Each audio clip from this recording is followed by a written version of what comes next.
Quanta raó té el refranyer?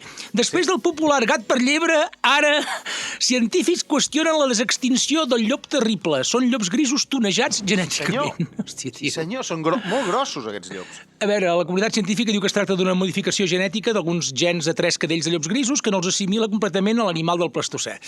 A veure, jo suposo que si hi ha frau en això, vol dir, com sempre, que genera pasta. Si segueixes la pasta, trobes el perquè de les coses. Exacte. O sigui, jo no descarto pintar amb pistola uns quants pollastres de pagès farts d'esteroides i anabolitzants i obro un pollàstric park al pati de casa meva. Pollàstric park. Mira, per pollastres exemple. tonejats, Sí. I a dins, i foto dins d'una urna un colom lacat d'aquest del restaurant del tiet Gu, xinès empotrat dins d'un pot d'epoxi de color ambre, i dic que és un velociraptor del Moianès, i ja està, I ja està, fotre pasta. Clar, visita Pollàstric Park amb degustació de rata a l'ast. I tindries una subvenció de la Generalitat. I Segur! la Diputació.